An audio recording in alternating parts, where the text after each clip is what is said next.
Hey everybody, we're back. Let's get right into the meat of Arc 5 here. Alright, where are we? Oh, actually, that might have been a premature statement. We're still in Artagil. I guess we just did the first couple of cutscenes and that was that. So,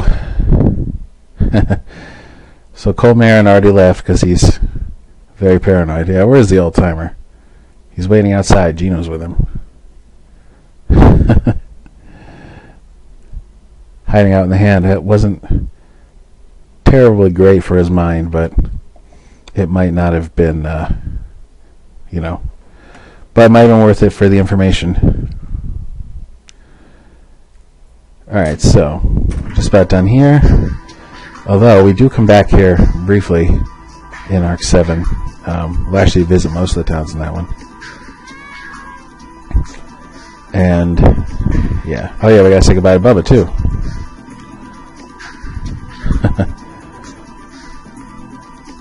I wish, no, 'tis the opposite, in fact. Yeah, so now Bubba's decided he's gonna try and get off the alcohol. But, as Finley points out, his whole fighting style was kind of based on that, so what effect it might have is, up for grabs. I think at some point we had talked about him like drinking different beverages, or even something like hot sauce, and having different effects. But I don't think I ever really did much of that. I think it was mostly just just the same skills, except he figured out how to do it with a non-alcoholic drink. So that's good, I guess. He made Chino hide with him. That's pretty funny.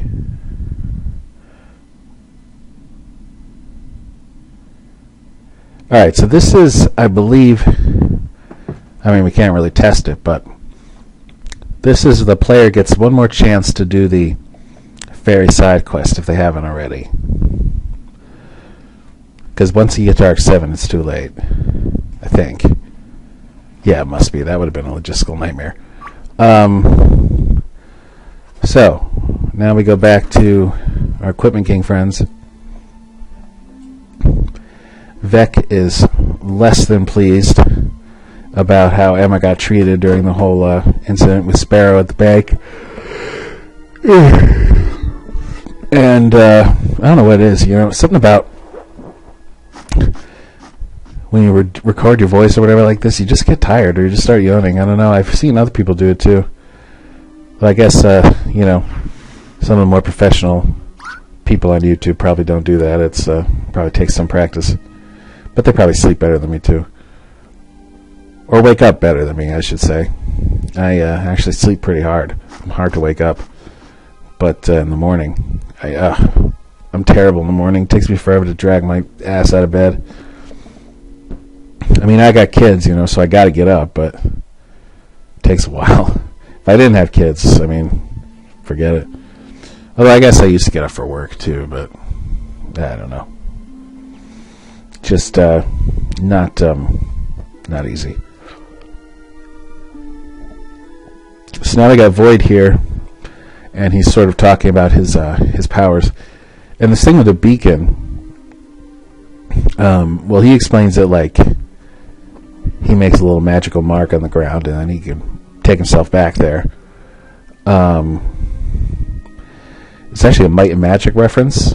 In those games, there's a spell called Lloyd's Beacon where you can pick a spot and then you can warp back to that spot whenever you want. And, as you kind of level up with a spell, you can get like 3 or 5 different spots you can do that with. It's extremely useful. That's very much an open world game, unlike this one. So we use it for story purposes instead. I don't know about this.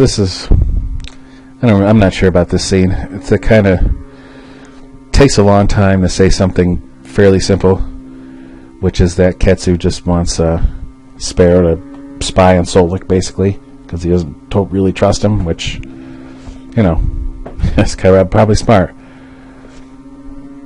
And Beck says indeed like 15 times in this scene. If you watch, I probably shouldn't have said that because now everybody's going to be counting him. But it's just, I don't know. I was going a little crazy with that. It's like a little verbal tick, I guess. You could say it's a verbal tick that he has, but it was more of a kind of a habit I was getting into. But, you know, I sort of became aware of it and toned it down.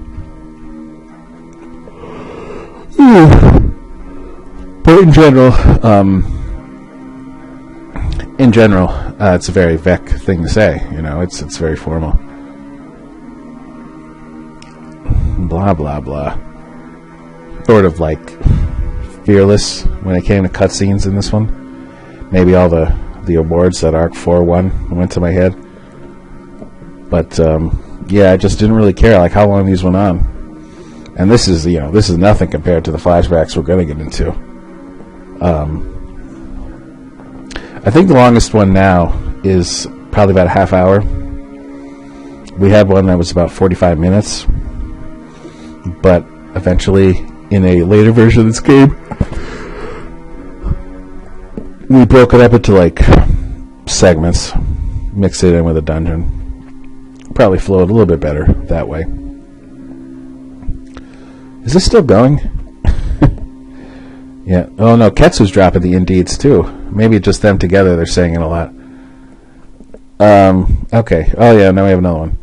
Oh, this one's a little better though. Because now Void's doing it. They're all fucking doing it. Indeed. Jeez. So, but yeah, this is time we get to see the three lieutenants kind of hang out and get a sense of the loyalty they have to one another, which kind of becomes a bit of a factor towards the end of the game, just in terms of how everything plays out. But Danica can't really spit out her feelings, so she's making an illusion to get the point across. And basically that, you know, she really liked Torn. They probably had some kind of little romantic relationship. She taught him lightning. And, but he's dead now. Sparrow killed him. And, you know, they're sad. They're sad about Deacon, too. But Deacon didn't have a relationship with anybody in the end. Cleon calls her Danny, but she don't like that. It's Danica.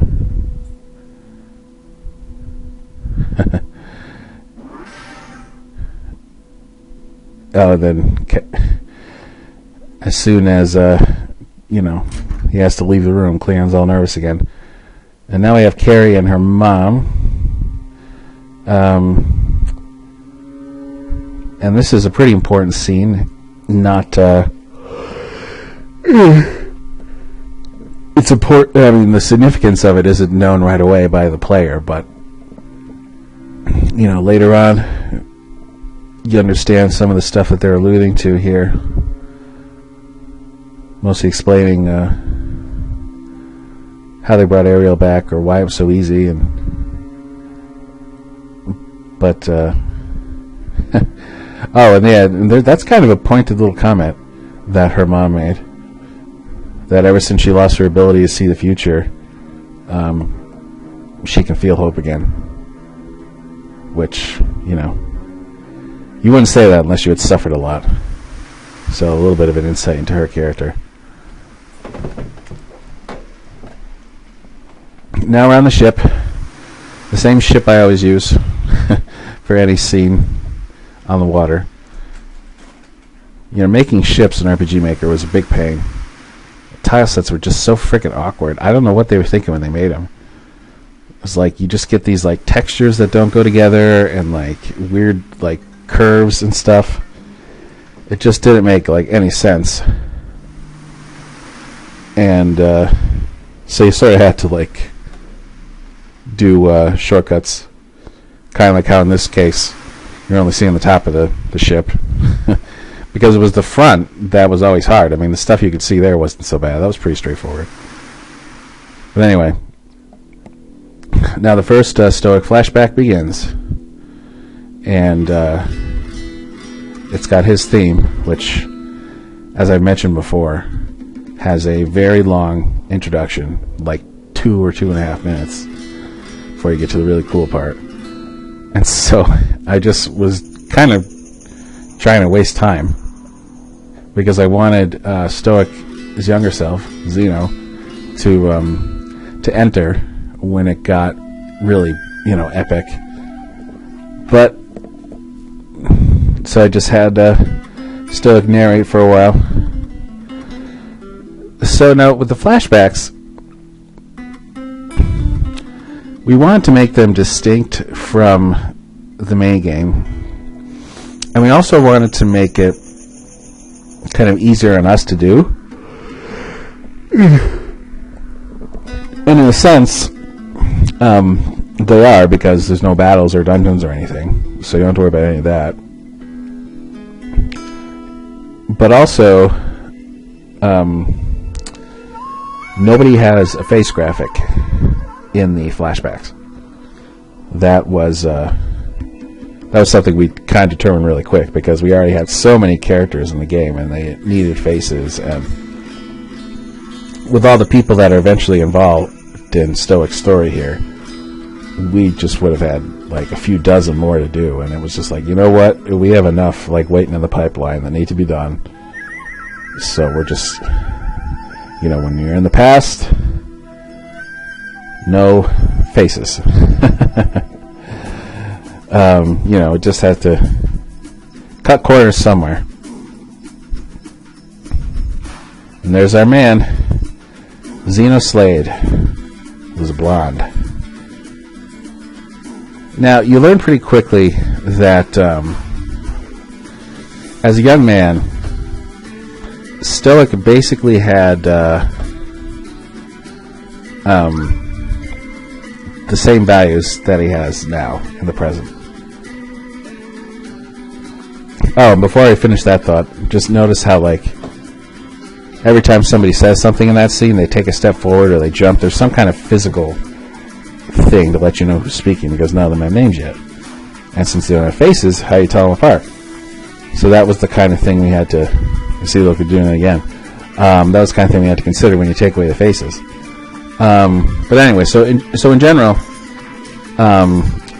Stoic pretty much had the same values that he has now, and in fact, this scene in particular calls back to the Shroud scene with the Teutons when the carriage stopped. It's like, okay, let's talk about that first. I know I'm going all over the place.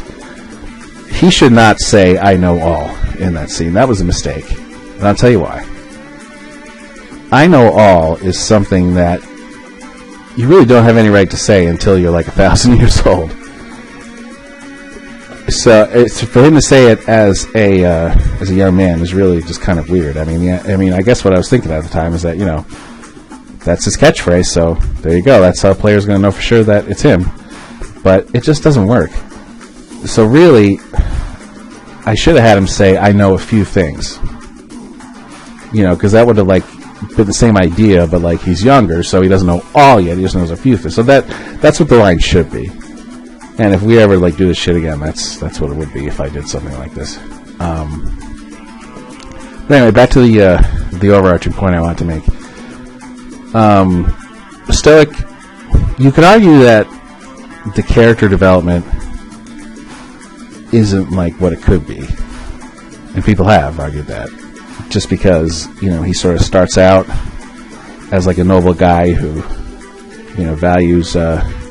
values justice for everybody, not big on the whole discrimination thing. So you could say, well, wouldn't it be better if he started out as a racist, and then things happened to him, and then he ultimately had to change his views, and that's a more kind of dramatic character arc. But the thing is, with Stoic's past, I wanted to explore a very specific sort of alienation. The idea that nobody shares your values. And, you know, what it's like to feel like you don't belong for such a long time. You know, that kind of, that was what I was interested in dealing with this stuff. And of course, you know, if he were like a racist, he'd fucking fit right in. An old-timey soloist. And in 2019 America. Hey-o. But, so now he made friends with a fairy who represents his area, which is another reason why he's hesitant to join the knighthood, the old knighthood, the Celandian knighthood that was in this particular era. Although he basically says like he doesn't want to join something that would like exclude her for no reason. But I don't think fairies are cut out for knighthood anyway. I mean, nothing against, you know, their race or anything, but they're probably best suited doing what they're doing. But this sort of thing, this idea that, like, I don't know, I guess for lack of a better word, it's like feeling like nobody understands you. And that would, you know, make sense for the age that he is, because you tend to feel those feelings the strongest when you're, you know, younger, or when you're adolescent or early adulthood or whatever. And I think to some extent that's because you sort of have less control over who you spend time with, for instance. Like, you know, because you go to the people in your class, or the people in your class, you can't, like, get rid of some because they're jerks. I mean, geez, I would only have, like, 10 people in my class if that were the case. But, then, of course, you got your family, living with your family, and hopefully you get along with them, but not everybody does. And, you know, while in general you choose your friends, you're sort of, you know, you're a bit limited in that, too. I mean, you choose your friends from among the people that are near you.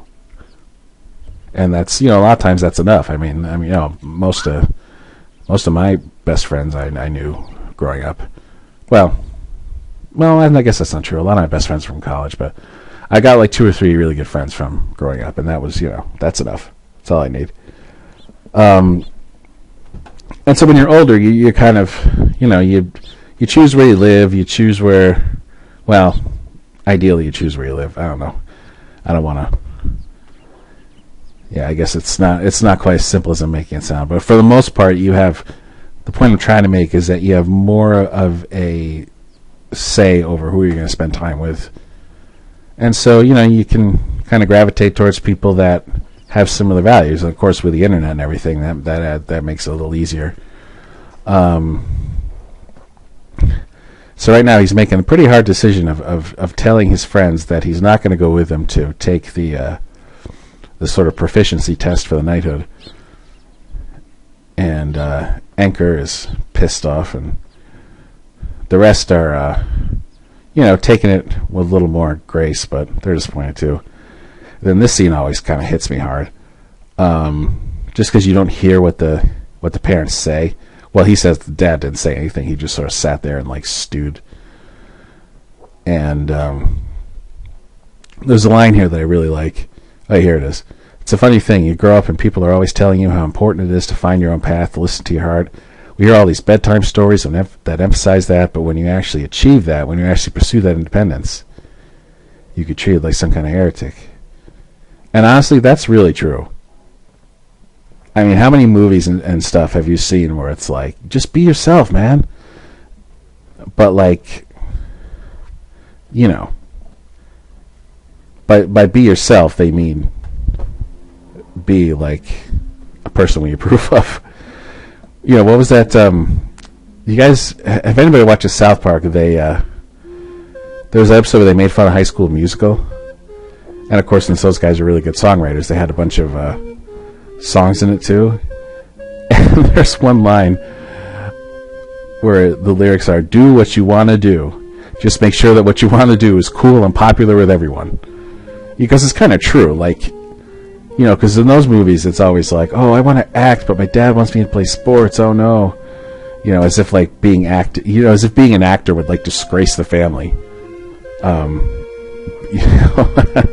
But so that's that kind of thing. So I think people aren't when people say be yourself, they're really not necessarily sincere about that, and they're not even probably not even aware of it. Not like they're trying to be disingenuous, but it's the reality.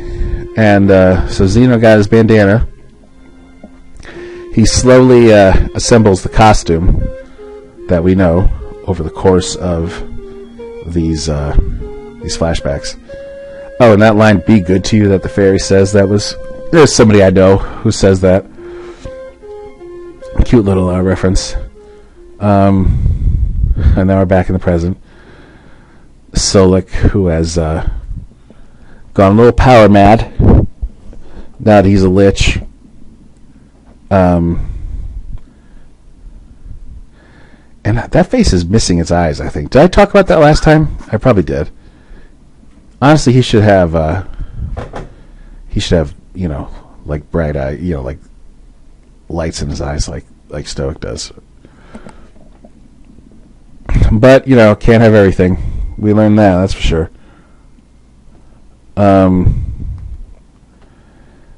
So, yeah, and then, you don't quite know what they're up to yet, but you will. And, I'm sorry, hold on. I'm getting a text. So, the phone rang, and I ignored it, and now they're texting because I can't take a fucking hint. Okay. I'm sorry, I just don't want to stop, It's a pain to stop this and start again.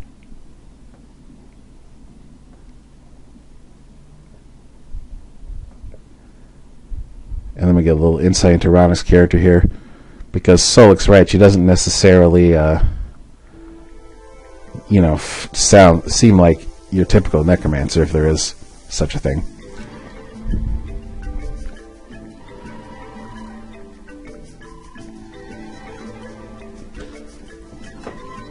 And now we're NonTech Island, which is pretty interesting in terms of it's geography. Because this southern region is a jungle, and once you go a little farther away, you get into this very kind of rugged, mountainous area. In that way, I guess it's kind of like New Zealand. I remember when I was there, when I visited there, they pretty much have every kind of terrain you could think of. In 1 day's drive, you can go through a rainforest, you can go these rolling green hills like you're in Europe. You can see the cliffs and the beach, and then you can go through a volcanic desert. It's crazy. It's almost like Mother Nature knew that she didn't have a lot of space to work with there, so she just kind of threw everything in there. And now we have another bit with Finley encountering our design is flawless, sir. Encountering another gun enthusiast, so you can do this game again. And then you get a new gun.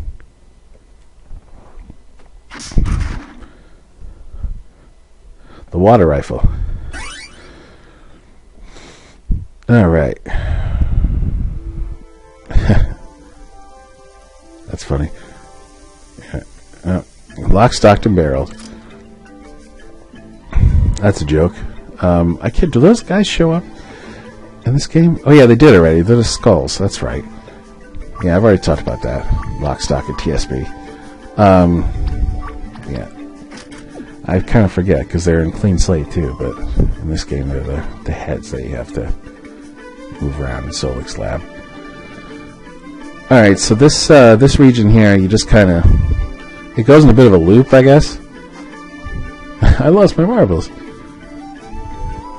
I can't take credit for that joke. That was a Calvin Hobbes thing, where Calvin's saying I lost my marbles, and Hobbes says, everyone says that, and then Calvin doesn't get it, and he's like, oh, well, I hope somebody finds them then. And then it shows him like at night. He like sits up straight in bed. He goes, "Hey!" Like he just figured out that he was being made fun of. Oops! Oh, sorry. I turned on that stupid shift keys thing. He has a pretty handful of jungle jokes here.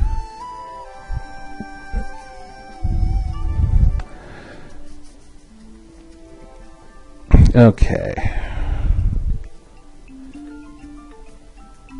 Oh yeah, we're on opposite diets. We got the big guy eating like a salad, and then we got the skinny chick eating like a giant thing of meat.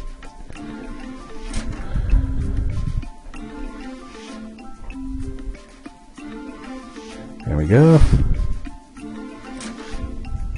Welcome to the jungle. We got fun and games. I know I had to do that one. This is the best district ever. Nothing happens. And we got another fairy out there taking care of all the healing. So there you go. Oh, that the tree star is a land before I go up there and I'll kill your whole family. What the hell?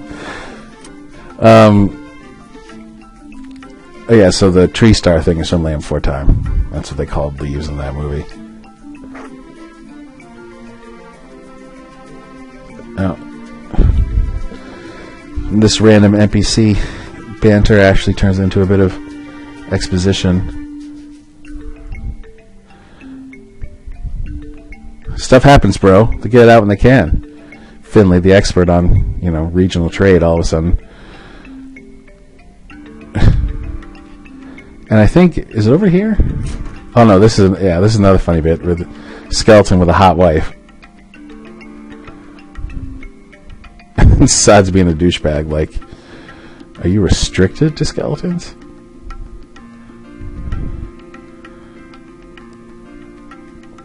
That's your wife?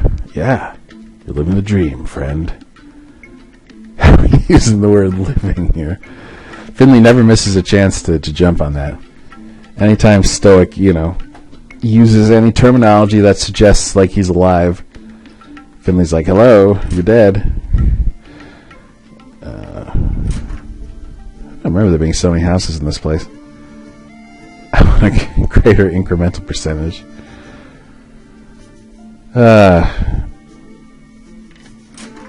She's got a point, though. There's a lot of unpaid labor when you're growing up. It should be illegal under the 13th Amendment. But we still have, unpaid internships, so it's probably fine. What's down here? Oh, that's right. That's for that. Okay. That's what I was saying before. It's a bit of a loop. They don't go back. Oh, no. Wait. Is there treasure? Oh, yeah. Yeah, there's a handful of spots in here. You can walk into the jungle and, get some goodies. So this is, where you learn that Maurice's tiger, Douglas, came from here. And recipe. I didn't think there'd be any of these out here. I have some more I never used. Ay. But, so that tiger there is named Skeeter, which is, just, if you've seen the cartoon Doug, he's a character. And, of course, Douglas is like Doug, so just a little gag. I love that show. I'm probably really dating myself with some of these references. These are all, like, late 80s, early 90s stuff I'm talking about. And, who knows how old. That's old now. Alright, so let's see. Let's get some of these equipment to use as, like, templates. Yeah, so Gino made a new friend, even though he doesn't know anybody. Oh, nice. You get into weapons, too. Yeah, so if there are new recipes out there, we'll be prepared, because I got a shitload of money. I haven't bought, like, anything in this game. Oh, and look at this. Oh, they have... Boy, I could have saved myself a lot of grinding. I didn't realize I was going to be able to buy all that, like, jewels and shit once we got here. But then I wouldn't have had the rainbow armor against Danica, so it's all good.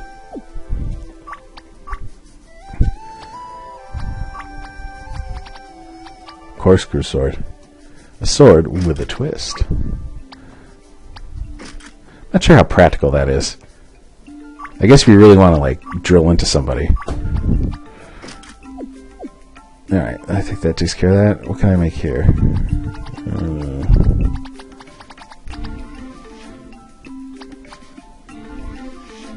Tiger camo. Oh, I remember this. Okay. We don't have tiger hides yet, but we will. Alright, I guess we should probably wrap things up reasonably soon. Let's just... there's a little bit that right before the end of this... right before you leave this village that we can do, and then I'll stop.